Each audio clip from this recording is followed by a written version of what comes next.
Welcome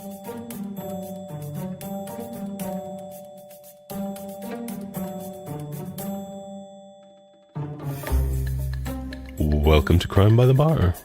Welcome to Crime by the Bar. It is Friday. I'm so glad it's Friday. And it's Mystery Day. Yeah, I need to get on a flight, like, now. Ooh. Yeah. We better wrap this up then. Actually, by the time this is out, I'll probably be on a plane. Flying home. And by the time people have listened through all of it, maybe you've landed. Yeah. Maybe I'll already be drinking gin with Auntie B. Oh. Auntie B, fuck yeah. Auntie B, fuck yeah. Yeah, I'm going to see Auntie B this weekend. Drink some gin, live it We're up. all envious.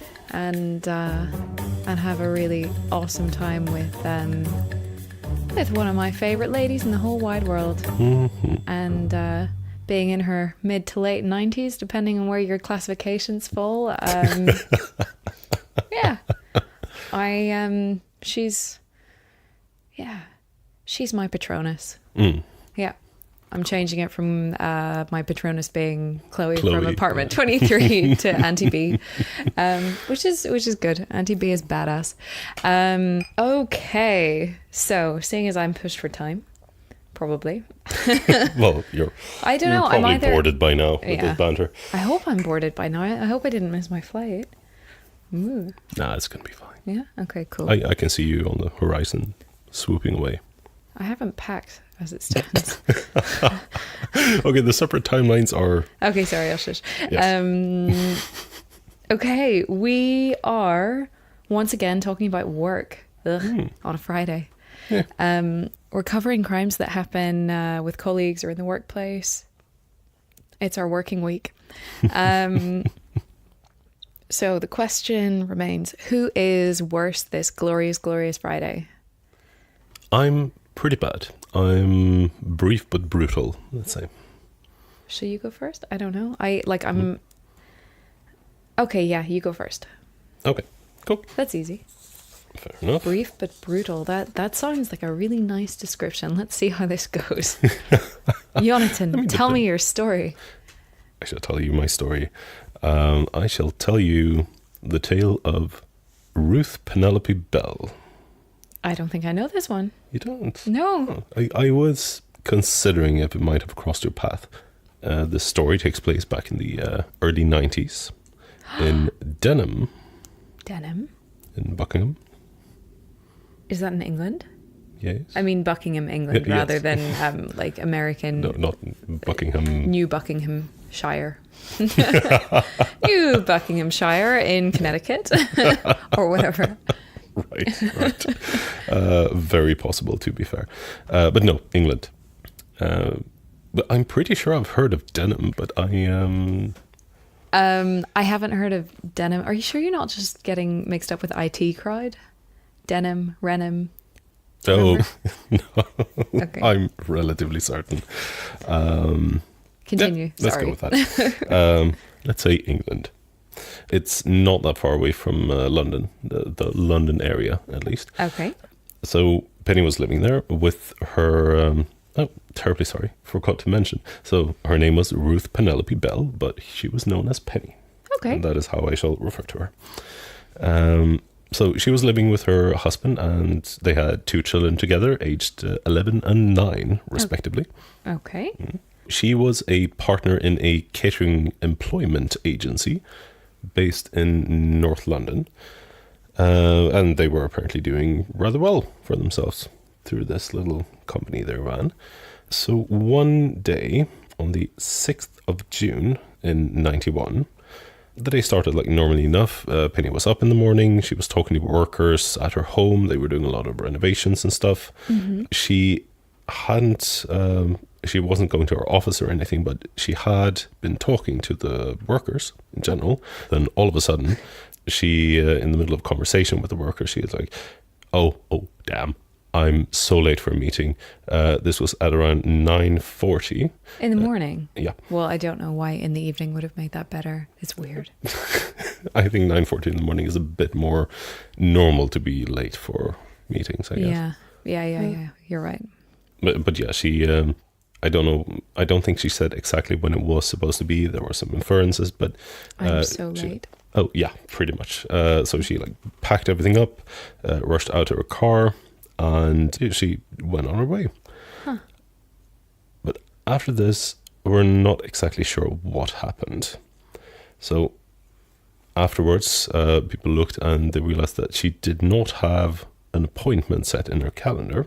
Even though she was kind of meticulous with all the work meetings and all that. Huh. But she didn't have anything in her calendar. Yeah. And like nothing really pointed to any kind of business she might have gone off for. She, in the car, what we know she packed, for instance, she had she mostly had stuff relating to herself. I think she had some samples laid out in the back, but that was related to the renovation of her home and not to the work, basically. So it wasn't food samples, which would be kind of weird. No, not food sample. This was textile, I'm quite certain. But yeah, she drove off. We're not sure what happened.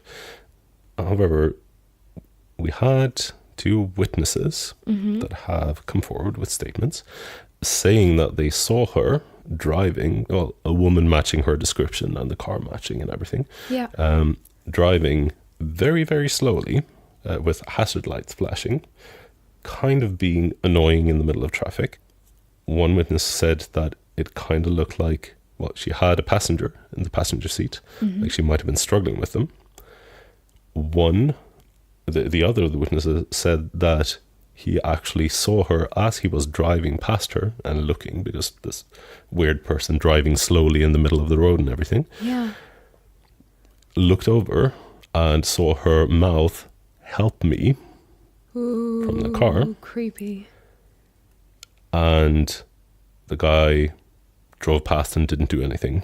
Oh, what an asshole. Which is really worrying. Like, it's one thing if it looks like someone might be having a fight that might just be, as in like having an argument or like hands in the air or stuff like that, but someone looking at you and doing like, "Help me." Yeah, thing. if someone's doing a passive like, "Oh, help me," kind of like flippant, I can't be bothered talking to you anymore type thing in the car with someone else, like that's but whoa, looking into someone's eyes, staring across the way, mouthing, "Help me."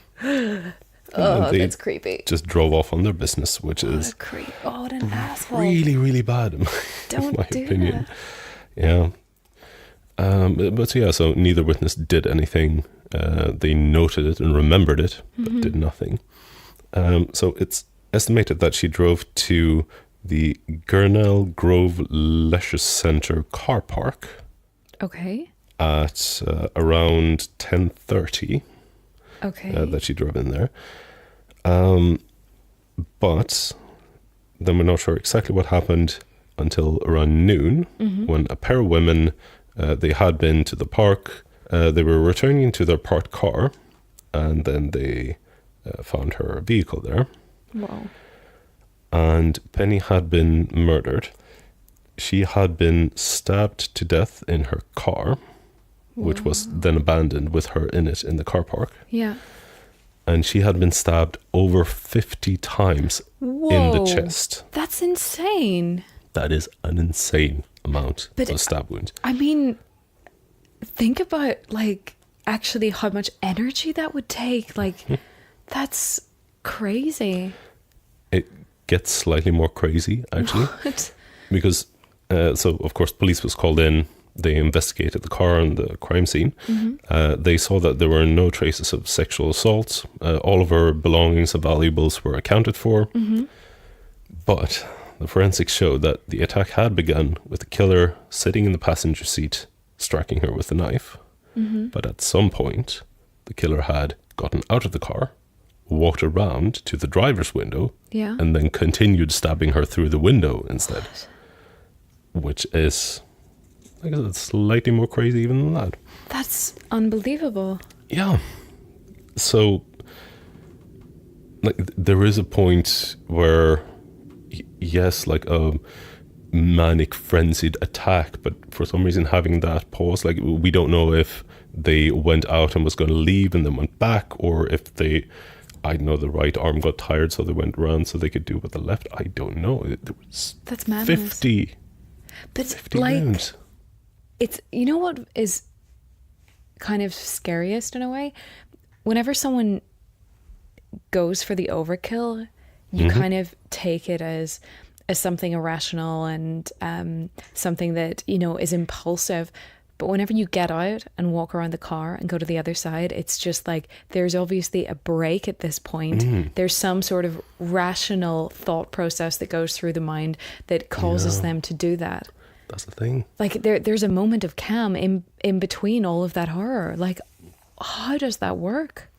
That's awful. It really is. That is terrifying. I did say it was brutal.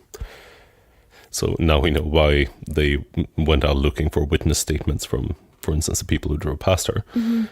So one of the people who saw her driving described the person in the car with her as they were kind of fighting or struggling. There was one source mentioning that she, when she saw that someone else was driving past her, she tried to like pull off the road. Yeah. But then the man like stopped her and like took the wheel and steered her out on the road again.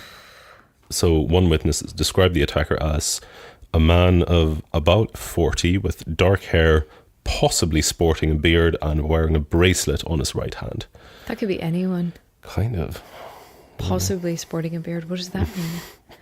I guess it might have been shady or something. Yeah, but wow. But yes, we got a very like kind of non-constructive description of the attacker, at least. But there's an extra facet to this mystery. Okay. Which is that on the 4th of June, Yeah. 2 days before Penny died, Yeah. she withdrew £8,500 from an account I think she shared with her husband. Yeah. The money was never found. And they could not find any leads on what it was for. So she was normally also very meticulous with keeping track of all expenses and all withdrawals and everything. No traces here. They just knew that it was withdrawn, and then something must have happened. Yeah. So police offered a reward for any information that could help solve this case. It started like, okay, this was in the 90s, but it kind of increased over the years, the reward. By the year 2000, so 9 years after the actual murder, it was at £20,000 as a reward for information that could lead to, them catching the killer. Yeah. At this time, the police had taken over 8,000 interviews and 2,500 written statements. That's a lot. But they had not found a single lead on this. Wow. So the only thing I could find as even mentioned in public record was that they did follow up briefly on a friend of the family whose fingerprints had been found in the car. That could mean anything, though. That could mean anything. So yeah, nothing really came of that, but they did look into it at least. Yeah. I did find some dubious sources and people referring to these, like hinting at more information and the possibility of Penny having an affair that led to the horrible end. But like looking through like the only actual sources that people were pointing towards, nothing looks credible at all there. It's very tabloidy and even poorly proofread tabloidy, whatever these texts were from. Yeah. So I do not pay much heed to that. Yeah. But in 2006, Penny's daughter shared her story in a documentary called Remembering Mum. Oh. And basically her going through, so she was 9 when her mother died. Wow. And she has had like almost like a mental block. She has not been able to remember anything that happened before the afternoon when she came home and heard the news of her mother's fate, basically. Really? That is so sad. It is really sad. So she can't remember her mum? Barely, no. She basically remembers from the funeral service and all that. So the documentary just follows her. They kind of try to reawaken any memories, hoping they could find some clues or some information that could help progress the case or so. I haven't seen the documentary, but it doesn't sound like they got anything there. But it was kind of, it is a really sad story for a kid like that regardless. Yeah. But also hearing like how apparently, yet again, I haven't seen the documentary, but they went through like, because she was interviewed by the police back in 91 as well. Yeah. And also partly her coming to grips with it, and also her like having the weird impression of looking at the younger self, giving really detailed descriptions of like how the last time she saw her mother there, and apparently I think the daughter actually had seen the money in a bag before that day as well, and something like that. That's really weird. Which is kind of weird. I have questions. I have many questions. Or do you want me to wait? I think we all do. No, this is basically it. The case is still open. There was a like, it was never closed, but it was put up for like a new review with fresh eyes, hoping to find something else at I think it was around partially 2004-ish and a bit later, but no clues, no leads. It's open and it's a mystery. Whoa. First of all, glad you went first, because there are a lot of similarities to mine. Oh, really? Yeah, like a lot. Wow. But okay. First thing. Apparently she's like she's meticulous with keeping her calendar up to date. So it's really unusual that she would say she has an appointment and then there's nothing in her day planner. Mm-hmm. And it's not typical for her to take out cash and not explain where it's going. Pretty so much. It might be normal for her to take out large sums of cash to pay for stuff in the catering business, but it's definitely not normal for her to take cash out and have no explanation of what it's for and no record that anyone can find. Yeah, and I don't think that the amount of cash would have been normal even if she kept track of it. From what I heard, like, it was a large amount. Yeah. And I would assume most of the things she would do would be like through billing and stuff like that. Yeah, I mean, there's the odd exception, but you usually would have regular suppliers for things, and then you get invoiced. Yeah. You don't carry cash. No. Are we 100% sure it wasn't her husband? It sounds like it, yes. Okay. I couldn't find any direct details, but looking at everything, he like, they went through the standard procedures on everything, and it looks like they looked into it. And presumably they checked the witness to see if he could identify the husband or something like that. Like that would be so basic. You just assume that they would have been basic. Yeah. I'm kind of assuming they did that, but I think, and I'm just grasping this from my brain, but I'm pretty certain that he had a basically waterproof alibi. It was during a working day. Yeah. I'm assuming he was covered. Yeah. Okay. Then the questions are, why would she have taken out cash? Why wouldn't she have written down what it's for? And why wouldn't the appointment be in her day planner? So either it's something that she intentionally left out or something that was fairly spontaneous. And the cash was taken out 2 days before, so that makes me think it's not that spontaneous. But not having it in her diary seems kind of spontaneous, unless it was just set like the night before, or so she knew that she had something upcoming, or something she didn't want to show. Like, when I see this, my brain of course goes to like a blackmail situation, because that's interesting. My mind goes to planning a surprise party for her husband. Oh, yeah, you're wow. such a better person than I am. I think this is just reflective of my current state of mind. Apparently I had a good week and I'm happy it's Friday. But fair enough. And you're all into blackmail. What happened this week for you? Shit. What did you do? It's been rough. Yep. Oh, I'm sorry. Okay, your mind goes to blackmail. Yeah, kind of. Because like the main other theory I've seen has been mostly when I remember when I mentioned the dubious sources thing. Yeah. Like, most of those point towards her having an affair and meeting up with her lover, and then they killed him or something. They killed her. But like, I don't really think that fits. I saw someone else chiming in on that as well, with just like especially mentioning to the workers. Yeah. Because I have an appointment. Oh, I'm really late. Yeah, like that's like, if they were meeting up with a lover or something, like, she doesn't need to explain herself. She could just say, oh, I'm going out now. Like, Yeah. it doesn't need to explain that.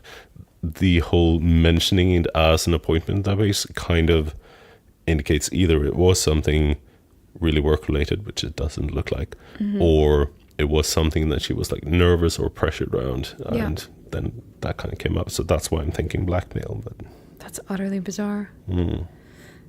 Unless she was planning on running away with her lover. Even then, it doesn't make much sense to tell the colleagues. no, and not even colleagues, just workers renovating her home. Oh, sorry. Yeah. Oh, I hear. Yeah. That's really weird. Yeah.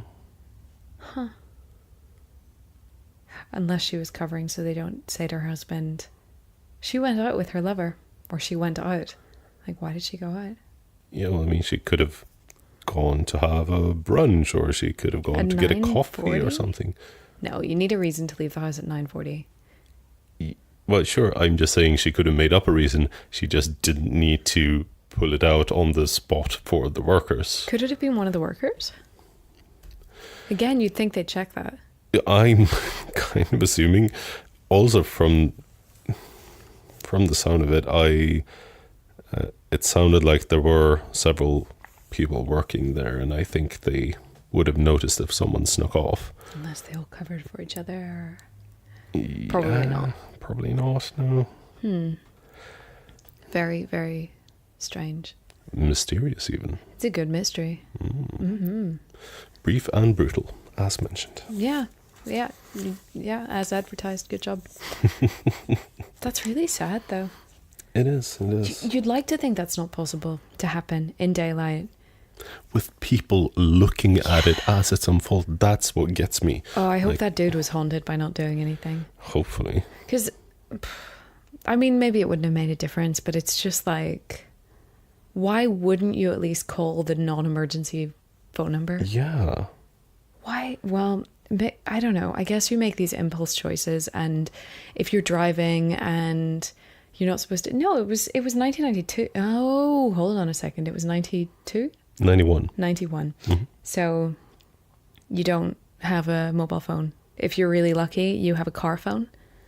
But most people wouldn't have had a mobile phone, and most people wouldn't have had a car phone. So maybe actually it was really inconvenient. And if you're driving, you don't...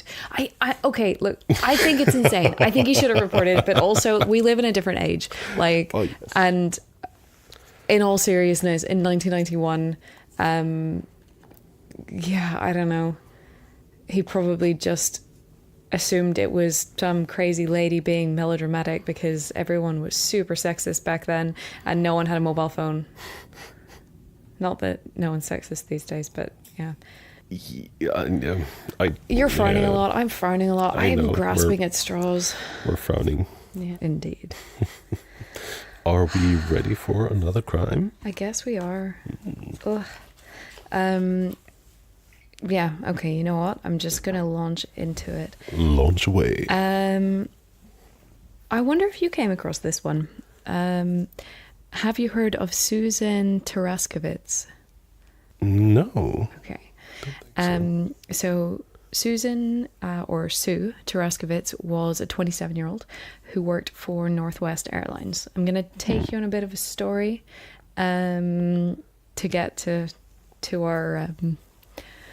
Well, yeah, I'll take you. Stabby climax. Yeah, I'll take you on a little bit of a journey to that. Well, that's what we're here for. Yeah. Okay. So, Sue Taraskiewicz worked at Northwest Airlines since May 1987. She started out cleaning interiors of planes and later de-icing them. Her mom actually said this was her favorite job. As a full-time focus for employment? I think it was just one of her tasks whenever she was working for the airline. I mean, that is kind of a hardcore title.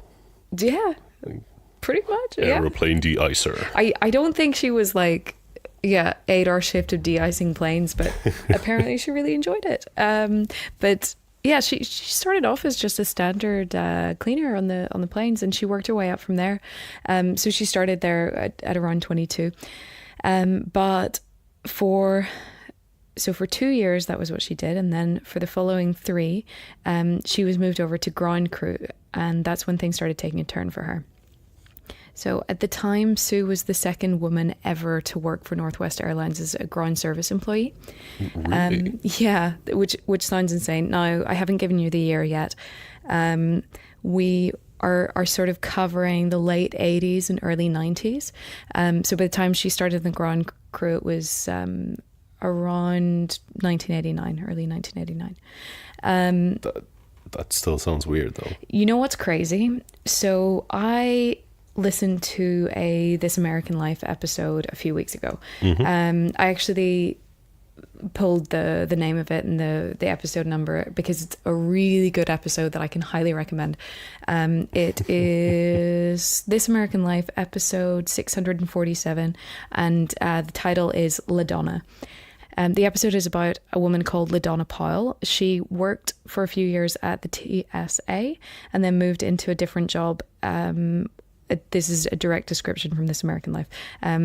The new job was out in the tarmac with a private security firm that worked with the airport. Eventually, that firm was bought over by Allied Universal, which is like this huge, big company. It sounds very conglomerate-y. Yeah, but it's an awesome episode. What I didn't realize, it's essentially a story about speaking out against sexual harassment, and she ends up losing her job, but she was put through so much shit, this woman, LaDonna. Like, whenever she got her job as part of a security firm on the ground, one of the things they had to do was do checks on the tarmac and patrols, things like that. And there were a couple of spots that people really didn't want to go to, that were really, really far out, as far away as possible from the airport. So there was this one shed in particular that was like furthest out of the grounds, and all of these sheds have like security cameras in them.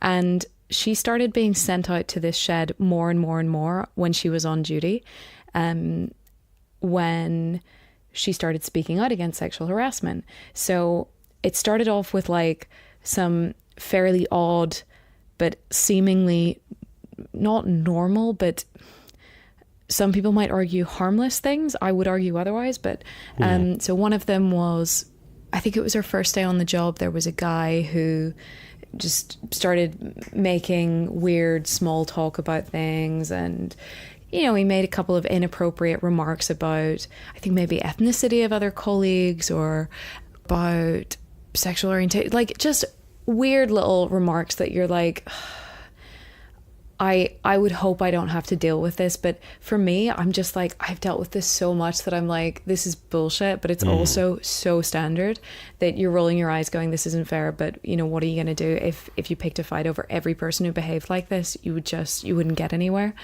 But even that kind of escalated quite quickly. The guy ended up, I think he had porn. That was it. He had porn and was like masturbating on the job. And, and he made her somehow aware that this is what he was up to. Anyway, she complained about him and he ended up getting fired, but not for that. He got fired for stealing water. Like, of all things, of course you're not fired for saying sexually inappropriate things or later racist things or actually being sexually inappropriate. You're fired for theft, of course. But anyway. Stealing water? Stealing water, yeah, seriously. It's a really good episode. You should listen to it. Okay, everyone should listen to it. Okay, so that actually, I forgot how bad that was until I started recounting it. But then there was another one where there was some other male employee said, you need to take your jacket off. And she's like, I'm not taking my jacket off. And she was really like, why should I take my jacket off? I don't have to take my jacket off. And it turned out what he was doing was just trying to perv on her and check her body out. And that's what I was thinking whenever I was like, yeah, some people would I think that's bad. But like, if you're new as well, you just kind of, I mean, a lot of the time you just make this stupid decision and then realize afterwards, shit, that's what that was about. But she just came across a badass, smart woman who doesn't take any shit. But so she started speaking out about these sorts of things and complaining to her union, complaining to her employer. And she started more and more being sent out to the shed as far away as possible from the building, and she'd be left there for an entire shift without being able to take a bathroom break, without being able to do anything. And there's like, you're not allowed to, I think it was you weren't allowed to bring food in, but they would leave her out there all day and not send anyone to replace her. And she would say like, can you send someone to replace me? And they'd just say, yeah, there's no one available, blah, blah, blah. And if she went to the very corner of the room, then she could like sneak in some food so she could snack in the corner of the room. The whole thing is awful. And the more you listen to it, it just gets worse and worse. But eventually she manages to get a supervisor position and gets into the supervisor office and sees it's 100 times worse. Like they now do it with another woman in that shed in the middle of the nowhere. And whenever she's saying, can someone send out a replacement because I need to go to the bathroom, they're like going, yeah, we'll do what we can. And then they don't do anything. And now she's seeing it from the other side, saying, yeah, it is as bad as I thought it was. And it's another woman who was speaking out. It goes on and on. It's absolutely horrible. She tells stories about there being porn in the break room, about people asking her about her sex life, like just and all this harassment she sees going on against other women as well. And it's really crazy because this is super recent, her story. Like it was on This American Life, like, I don't know, a month ago. But yeah, do listen to it. It's episode 647. And I had no idea that it was such a boys' club. But it's horrendous. Going back to that, it's 1991. So it's 20 years ago, more than 20 years ago, almost 30 years ago. Yeah, doesn't that make you feel old? Well, most things does. So it's almost 30 years ago. She is, she's only the second ever female ground crew member for Northwest Airlines. So at that time, there were very few women working in the positions. By the sounds of that This American Life show, there's still not that many women. But yeah, there were very few women working in those kind of positions, and there was none in supervisor levels or above. And she was immediately subjected to harassment. So we're back on Sue Taraskiewicz here. And it was really crazy whenever I was researching this, because a lot of it had echoes of the This American Life story with LaDonna. So this is a direct quote from a newspaper article. Women's underwear and tampons were strewn about a worker's coffee break room. The room was described by one co-worker as a hell zone, with centerfolds of naked women on the refrigerator and copies of Playboy and Hustler laid open on the tables. Often, the workers would say, male employees would gather around the magazines, making loud grunts and groping themselves, also exposing themselves. And there was one employee, actually a supervisor, who was known for doing that, as well as urinating in an employee's coffee thermos and then rubbing his genitals on another co-worker's sandwich. So this is all reports shared by the union whenever they were interviewed by major newspapers. And there are so many reports that completely corroborate what I'm going to tell you about Sue's experience of her time there. I can imagine there's a huge amount of reports that don't get that far as well. Yeah, and is even more terrifying. Yeah, so this is 30 years ago, and then you have that LaDonna story, and it's like, shit, a lot of the same stuff is still happening. Yep. So she was subjected to constant sexual abuse, and the whole thing was sexual harassment and abuse, and it was bad. Some of the worst culprits were allegedly Robert Brooks and Joseph Nuzzo. Robert Brooks was at some point suspended. That was around late 80s, early 90s. Bear in mind, she'd been working there since 87 and only on the ground crew since 89. Yeah. He was suspended and later given a second chance. And Joseph Nuzzo was originally fired, but then by January 1990, they had changed it they came to an agreement to make it a suspension without pay. And then by March, they decided to give him a second chance. So he ended up coming back and apparently never forgave Sue for reporting some of his behavior to the union, and he completely blamed her for reporting it, not once thinking, yeah, I shouldn't be doing this.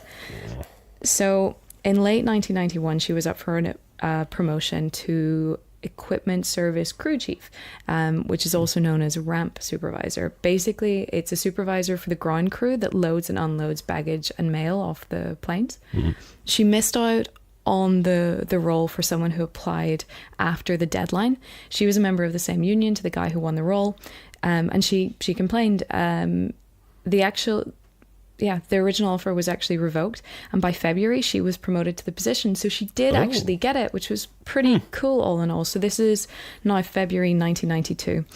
The harassment actually got worse, although maybe that's to be expected because so there had been a lot of pretty nasty stuff directed at her for a while, but it got even worse. There was sexually explicit graffiti about her in the men's toilets and on work equipment, including descriptions of her performing oral sex and statements calling her a slut, a bitch and a whore.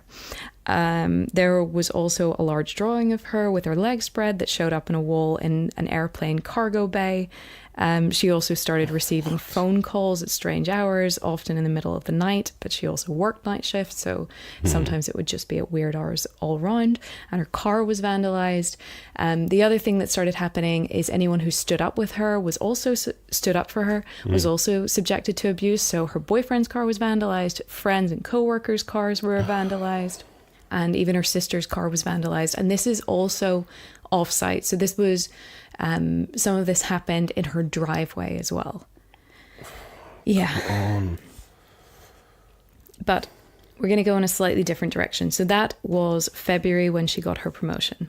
By May and June in 1992, a group of baggage handlers were visiting the Foxwood Casino about 45 minutes away from Boston. This is all happening, around Boston Logan International Airport. So Foxwood Casino, just outside of Boston, these baggage handlers were withdrawing large amounts of cash.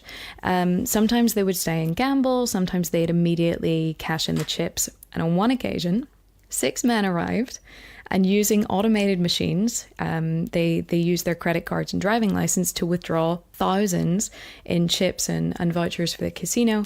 And then they walked out and returned minutes later with new credit cards and different identities and did the same thing. Oh, that's not suspicious at all. No, and there are 6 baggage handlers all together. So another incident was on the 14th of May 1992. It resulted in a baggage handler being arrested at the same casino, and he was in possession of $27,000 in cash, 11 credit cards, and 8 driver's licenses. All in different names, all with his picture on them. Oh, to that extent as well. Yes. So, and it was the same thing, more or less, with all of them. They all had fake Massachusetts driver's licenses with different names, but seemingly their photo and credit cards that matched. Oh, I thought at first they were just being opportunistic, like nabbing cards from cargo, etc. But that is, that's some proper criming. Yeah. So by August 1992, numerous colleagues were subpoenaed in a grand jury case relating to a $7.5 million credit card scam. Essentially, so some of the baggage handlers were, of course, responsible for unloading and loading the mail. Yeah. Sue was one of the supervisors for these baggage handlers, but it seemed like there was a lot of them involved. They were taking the cards and either reselling them quickly or creating fake IDs, actually exclusively Massachusetts driver's licenses, because they're accepted by the casino's automated machines, and I guess they had some setup where it was quite easy for them to get them, and they seemed decent enough forgeries. But yeah, so either reselling them or creating fake IDs to match the details on the cards and then using them. But because the cards weren't already in use by any customers, a lot of them just assumed the post was delayed, and the cards sometimes wouldn't be reported missing, stolen, or anything like that for a week. So that's quite a long time to get away with it, because if you think, right, if you steal an actual credit card from someone, they're going to know right away, more or less. But yeah, $7.5 million in this stolen credit card ring. In the years that followed, there were 37 federal and 19 state convictions in the case. 10 of those who were convicted were Northwest employees. 3 of them were Joseph Nuzzo, Robert Brooks, and a guy called Joseph Ferretta Jr.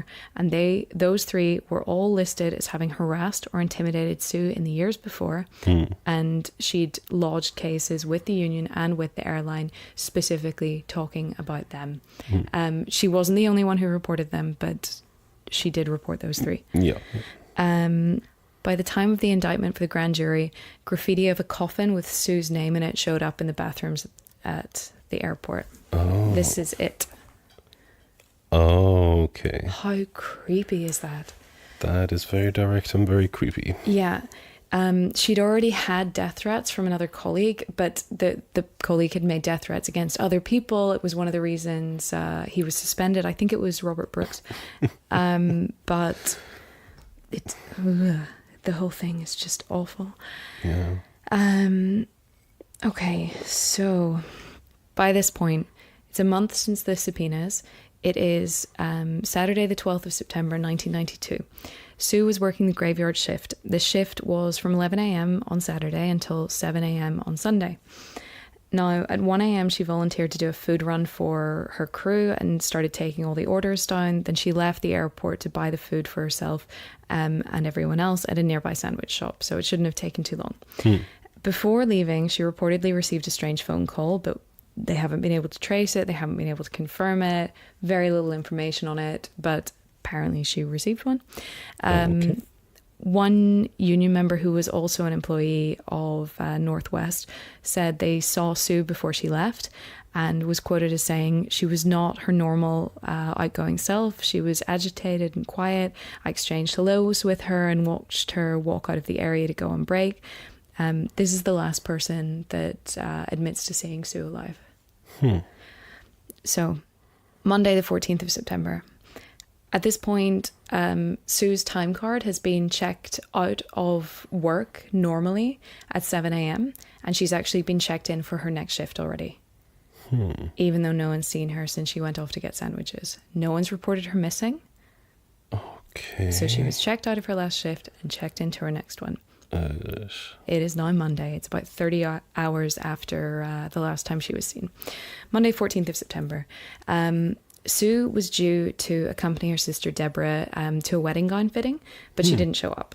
Her mum had been a little bit, curious the day before when she hadn't seen her daughter, but figured she'd pretty much got off shift and went to church. She was pretty devoted Christian, and yeah, just thought it's a bit weird, but she works night shift, so I guess it's fine. Yeah. But whenever she didn't show up for the wedding gown fitting with her sister, it was, really there's something going on here.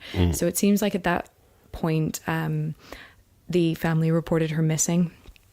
But on the same day, and still early, around 9 a.m., a passerby had noticed blood dripping from the trunk of what turned out to be Sue's car. The car was parked outside an auto body shop that was near the airport. The police were called, and in the trunk, they found Sue. She'd been beaten and stabbed. Now, much like yours, she hadn't been robbed. She hadn't been assaulted in any way. She hadn't been sexually assaulted. And the only thing that appeared to be missing was her necklace. Nothing else. Her parents had no idea that she was being subjected to harassment at work, and so much so they assumed that the murder was a random crime. And it was over a year later, it was Christmas 1993, that Sue's mum, Marlene, found a briefcase in Sue's closet with her diary in it. And in the diary, that's where she found really detailed documentations of abuse. It only covered maybe a year or two of it. I think 89, 90, that kind of time period. But there was a lot of complaints that were lodged with the union and with her employers. So they know it continued. They know it got worse. But for her mum, it was a total shock. And it seems like she naturally was really struggling to cope with her daughter's disappearance and her daughter's murder, and had been avoiding going into her room and pretty much left it as it was. So That's why it was so long after whenever she found this. I mean, I get that from the parents' perspectives, but I hope that the police would be able to get some clues, for instance, with all the complaints and everything she lodged with the union and all that. It seems like they didn't disclose it initially. What they did think might be related to it was the grand jury case, because the indictment happened like a month before the murder. Then you had the graffiti coffin thing show up, and, well, I'll go into a little bit more detail on that shortly, but they thought it was more likely to be related to that than to any sexual harassment or complaints generally that she'd lodged against colleagues. So by 1995, the Taraskiewicz family had actually decided to push to sue Northwest Airlines for not doing anything about the harassment. They ended up settling the suit and came away with $75,000. Now, what makes it super interesting is Northwest also agreed to add $250,000 as a reward for information leading to the arrest of Sue's killer. They also agreed to establish a scholarship in her name, but yeah, $250,000 as a reward for anyone who gives information about the murder. Yeah, I'm going to say, like, both of those things, like, I often, like, we've already covered a lot of points where people might, you know, in general, sue for damages, or, well, relatives of people who are no longer with us do this. And, like, yes, partially it's just money. It's never going to heal any wounds. But at the same time, in most cases, it kind of comes down to, no, these other people need kind of to pay for this, even if it's literally. But this, like that, especially the combination of partially reward for the capture, and you said a scholarship thing. Yeah, the scholarship thing I think is really like both of those are, they actually mean something. Yeah. However, I'm about to ruin it. Oh shit. Northwest attorney Richard Ward said the settlement was not an admission of guilt. He's quoted as saying, Northwest did the best it could under the circumstances. It takes its anti-sexual harassment policy very seriously. Obviously. Northwest is now part of Delta, by the way. Just in case you're picking an airline provider. Important consumer information. Then, you know, it's good to... I'm not suggesting Delta has anything to do with this. I'm just saying Delta have enough issues without me pointing this. Probably, like, but yeah, I know nothing about them, but my gut feeling when I just hear the name is dog killers.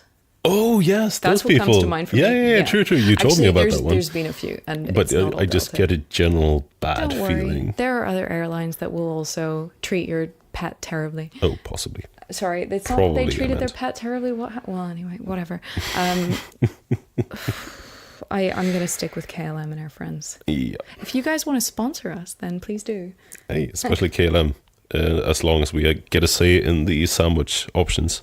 My favourite one is they do this tomato pasta thing with courgette and way too much cheese, and it's super salty. It's amazing. That's true. That's a good one. I had it whenever I was really hungover coming back from Madrid a few years ago, and it was just like absolute heaven. It works really well with the wine as well.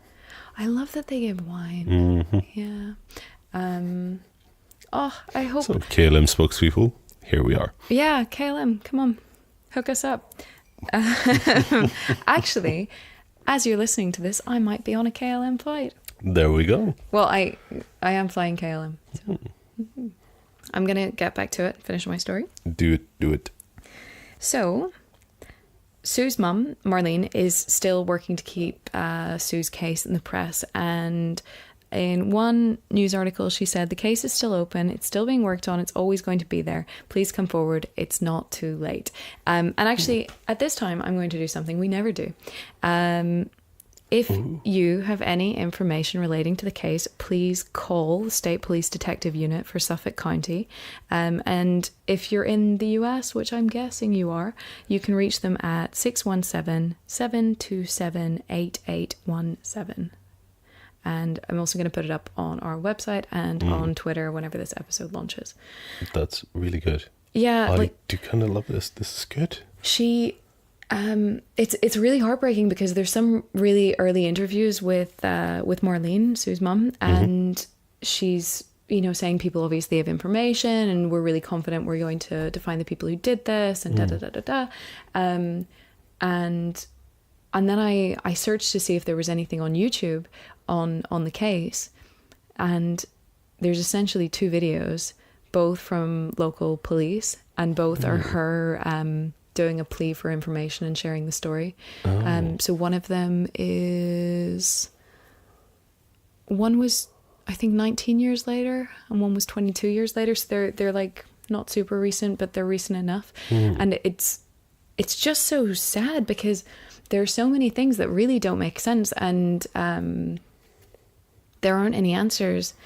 So I guess I have questions for you now. What do you think happened? Do you think it was really just a totally random killing and someone nabbed her on the way to the sandwich shop and it was opportunistic? And I mean, okay, I'm already pulling faces like there's no way that happened. Because there is no way, especially not with her checking in after that as well. The card check-in. Yeah. Yeah, like her colleagues said they did it to cover for her, but she'd never done it before. And you'd think if someone leaves at 1 a.m, you call someone, you tell someone. Like, and just to clarify, like the colleagues who said they were covering from her, just broadly generalizing, because it feels we have pretty distinct camps here. Were they like definitely her allies, or we not? don't know. We don't know. There don't seem to be. Well, I was going to say that there doesn't seem to be that many outspoken allies for her there, but that's not entirely true. It's just a lot of people were subjected to a lot of shit there by the sounds of things, and the ones who stood up for her were really getting a hefty dose of abuse as well. So yeah, it is possible that one of her colleagues decided to do it as a like, okay, but you'd think if you care enough to check someone back in, you care enough to check in with them and see what the story is. That too. And no one came forward, as far as I can tell, to say they tried calling her and they couldn't get hold of her and they were worried, or the next day when she didn't show up for her shift, no one seems to have said like, oh, we were worried about her or whatever. It's again like, yeah, those two facts don't really work together. They don't at all. But at the same time, of all places, if you were planning on doing something to her, why would you pick her off in the middle of a shift? Like, people are going to be able to pinpoint more or less when she was abducted. I'm assuming she was abducted. I'm assuming she did not go willingly, which is a strong assumption. Less at the same time, like if you have like the timing with in the middle of a shift, if you have accomplices who are in on it and can give you an alibi, that is a solid period to have, and a solid seemingly solid alibi. Yeah, maybe it was someone who was also on shift at the same time. That is kind of a scary thought. I didn't think about that. Okay, so but so like, were there no physical evidence whatsoever on like when we're talking not car trunk body, all nothing of that? Nothing that has been shared, but it's an open investigation, so maybe there is a lot of evidence that they're just not sharing with the public, but it's crazy. I actually was surprised at how little coverage there seemed to be on this as well. Okay, so we're pretty sure it wasn't a random killing. Do you think it related to the harassment? Do you think it was someone was pissed off and blamed her for like the guy earlier who really just held a grudge that she'd reported him? Like she did consistently report these guys for their behavior, and she did have friends who said to her like, why don't you leave? Like, they tried to convince her to take different jobs. And she said, I'm not going to be bullied and I'm not going to be forced out. She was badass. She was really like... Sounds like there's so many parallels between her and LaDonna's story from This American Life. It was also kind of harrowing because I'm like, shit, like, LaDonna's just... I mean... She's turned out okay. I mean, granted, she's fired. She lost her job over all this. So, I mean, by all accounts, it's still bullshit. But I mean, she's got her life. Like, how sad is that I'm sitting here going, oh, lucky her, she's got her life. Yeah. But this is absolutely horrible. And Sue did the right thing, but... Yeah. Okay, so Was it harassment? Was it related to the harassment? Or was it related to the credit card ring? My instinct as I was listening to this was basically both. Yeah. Because, I mean, they're pretty tightly knit. They are, yeah, aren't they? So I just assumed that was partially the harassment and the ire that can come from all the reports and all that. And that's culminating if you already have such a, I almost said deep toe, but your toe is far enough into the pool of illegalities that it is easier to lean in that direction, I suppose. But yeah, and like the coffin, like yes, things can happen. It's so weird. Like we spoke about this earlier in the week as well. With how can you distinguish death threats and stuff like that? Yeah, and also just I don't think I actually said something. I probably just made a face. But when you mentioned that she reported someone who had made a death threat towards her, and then you said, but this person had also made death threats towards a lot of other people. Yeah, so then it's like my split-second instinctive reaction was almost like, oh, then it's probably not serious. Exactly. Whereas it should be the opposite. It should be. And yeah, but it is like, it's the opposite of crying wolf, isn't it? Yeah. Which is insane. So there is one other possibility that is also kind of linked with the harassment and the credit card ring. Oh.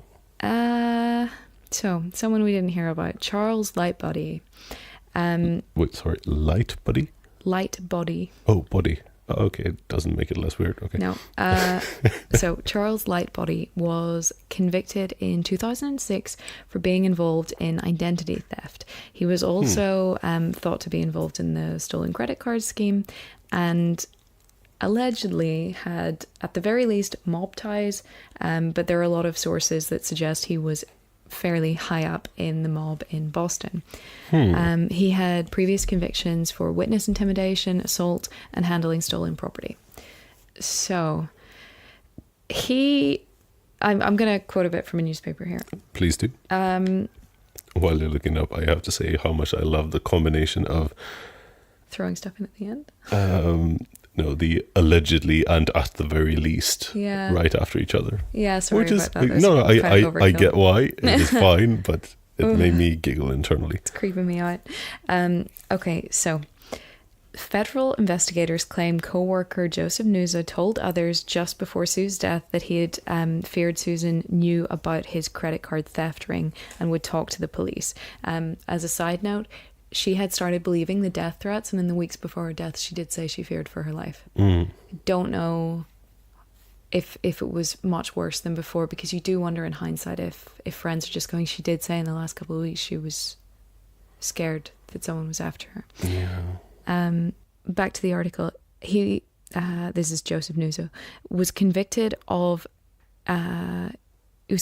the credit card scheme and went to prison for 5 years. He told the Boston Globe he had nothing to do with Susan's murder. Another co-worker who claimed he had a relationship with Susan pled guilty to obstruction of justice for lying to a federal grand jury investigating her death and went to prison for 18 months. He actually, I believe, he perjured himself. Apparently, this other co-worker. But since he admitted it, do we know about what or in what context, and what was the actual truth? He said that he basically lied about his alibi, but we know that he wasn't in the area when she died, so it didn't make any sense. It was really weird. He said that he was working at the time that she was murdered, but they later proved that wasn't true, and he was given the opportunity to fix his testimony and he didn't. He insisted that he hadn't spoken to anyone in Boston and that he had been in work, and he was like thousands of miles away, or at least hundreds of miles away, but he definitely wasn't in work, and he probably did speak to someone on the day of her murder that he claimed he didn't. I mean, that's just so much more suspicious. Isn't it though? Like, for sure he was not there, but there's something weird going on there. Really weird, yes. So the last one was Robert Brooks. Robert Brooks actually, it says in Robert Brooks was actually an usher at Joseph Nuzzo's wedding, by the way. That's how close they were. Oh. And they were convicted at the same time as Charles Lightbody in this new scheme involving identity theft. Mm-hmm. So Robert Brooks, who was once Nuzzo's usher, admitted he lied when he denied talking to Nuzzo on the day of Susan's death. There's also another guy to throw into the mix. Northwest worker Arthur Rizzo of East Boston served 5 years in prison for his role in the stolen credit card scam. In 2006, he was busted again for credit card fraud. He and 11 others in Boston and New York are suspected of possessing He and 11 others in Boston and New York are suspected of posing as Homeland Security officials and calling Pakistani and Indian immigrants to steal their identities. That was the latest thing that they were convicted in.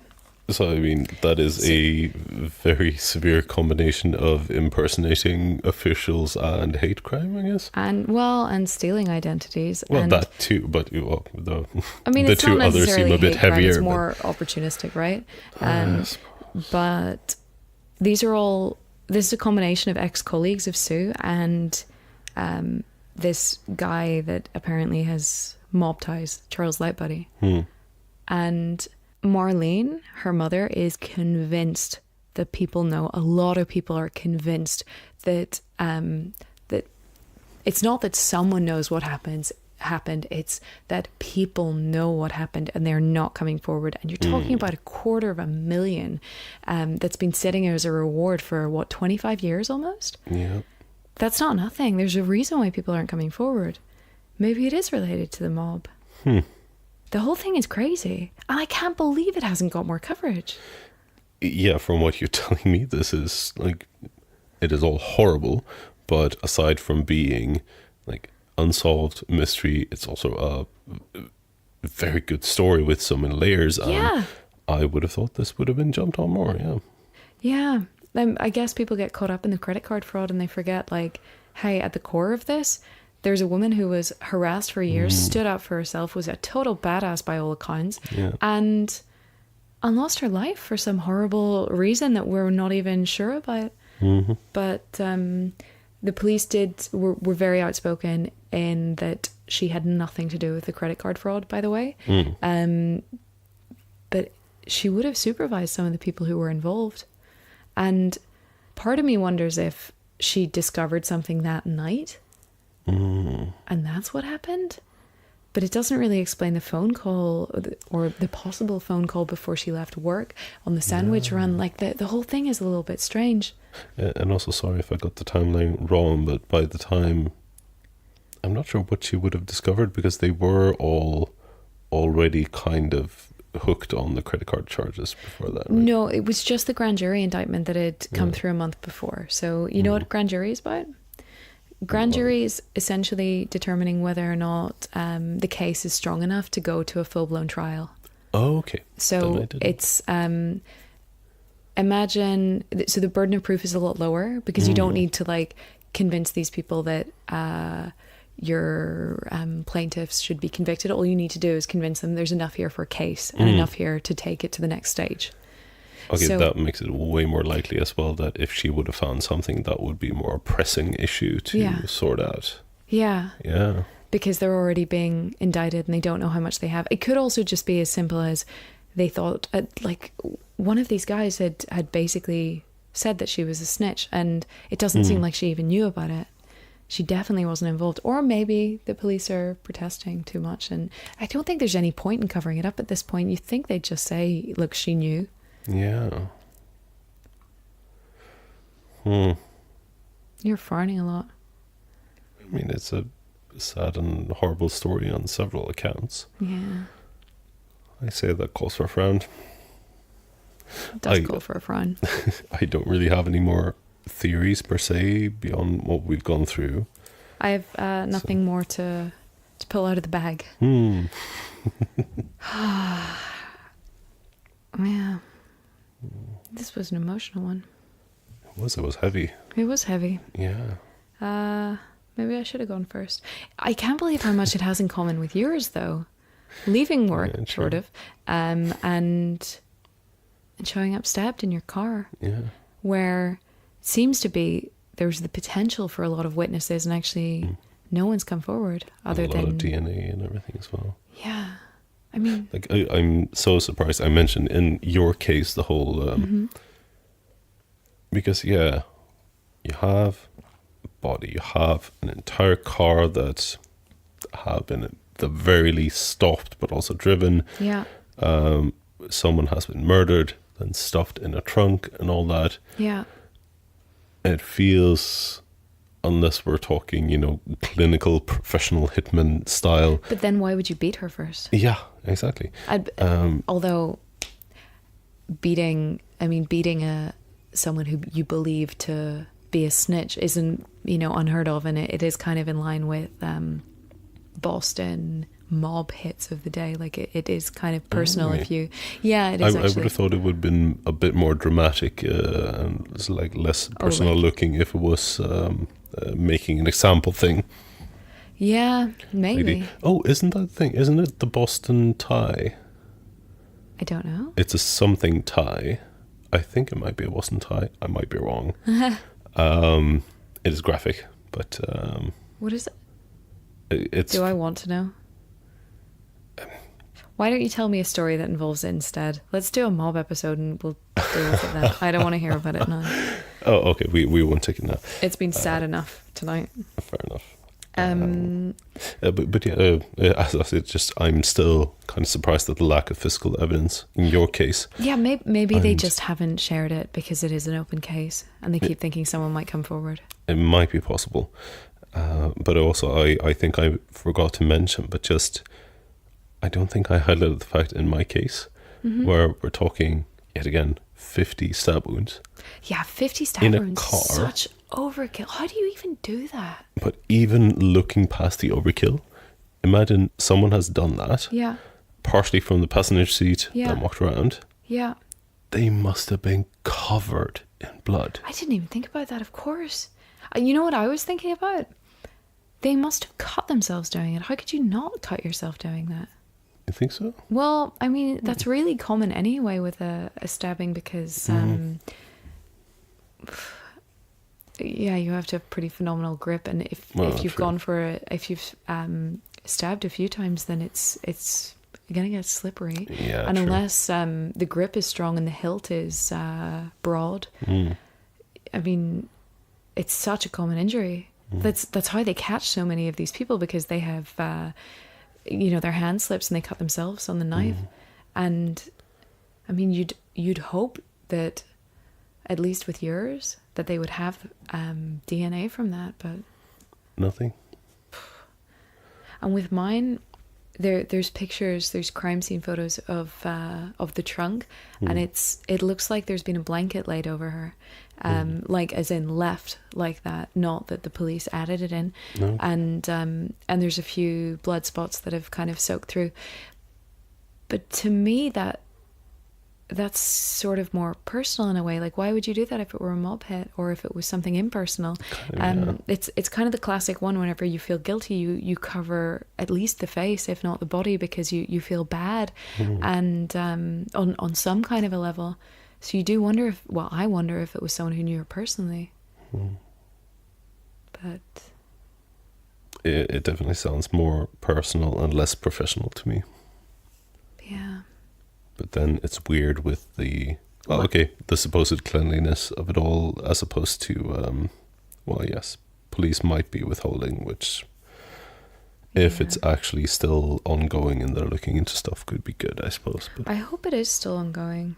I mean, it seems unbelievable this hasn't been solved. You know what I would love if, aside from Trevelyan, because Trevelyan we know is now a secret spy in the south of France. Yep. I would love if all of our unsolved ones could be solved. Yeah. Yeah, I should set up Google alerts for all of them. We should. We've been talking about this. Yeah.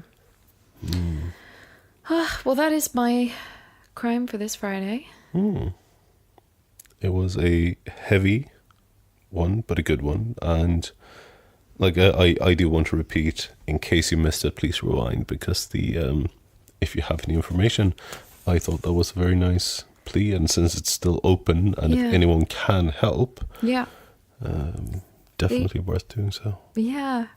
If you know anyone who was there around the time, ask them questions. See if they freak out.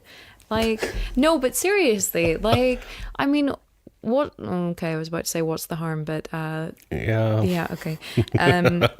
But no, seriously, we're talking September 1992, Boston. Do you know anyone? Did you see anything? Did you hear anything? Contact State Police Detective Unit for Suffolk County. The number is, one more time if you're calling from the US, 617-727-8817. Can you imagine if you're listening to this and you know something, just call. Yes. Just call. Like, at this point, it's just, I don't know. There needs to be justice. Yeah, there does. I feel so sorry for her mum. Mm-hmm. Marlene wants answers. Yep. Her dad has now passed away with no answers. Mm. No parent should have to bury their child. This is true. Okay. And on that very sad note, we can't end on that sad note, right? This is really very much we should have a drink before finishing this podcast, but okay, let's cut something fun in here. I'll just go through the archives and find some hilarious outtake and paste it in completely without context. Okay. That might be slightly disrespectful, but nah. No, we'll just leave it in like this and then it's fine. Well, thank you, dear listeners, for tuning in again. We are back next week, and we wish you a very nice weekend. And send all your happy hopes and thoughts to Anna, so she'll get the best sandwich selection possible on her flight. And like I said, we'll see you next week on Tuesday. In the meantime, any questions, any tips, any suggestions, or whatever, hook us up on Twitter. Yeah. No, hit us up on Twitter. You're not dealing as drugs. Hit us up on Twitter at Crime by the Bar. Or if you have something longer to share or you don't want to do it in a public forum, you can email us, crimebythebar@gmail.com. We'll keep it on the DL. Just tell us that you want to... I sound like a drug dealer. Yes, you do. We'll keep it quiet if you want to send us a secret story or tip. Or if you want to shout out, give us a shout. We'll possibly oblige you.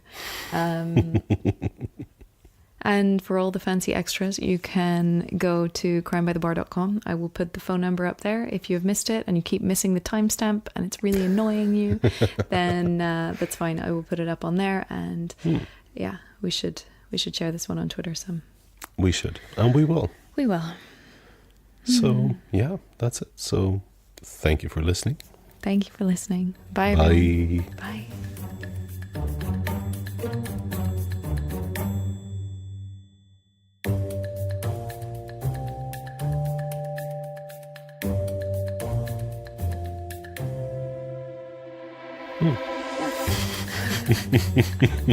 People who listen to podcasts have higher IQs than average, and they tend to earn more money, and they tend to just be all around better human beings. You are smart, successful, and beautiful. And we thank you for listening to us. You're wonderful, wonderful human beings, and cats if you're there. That too.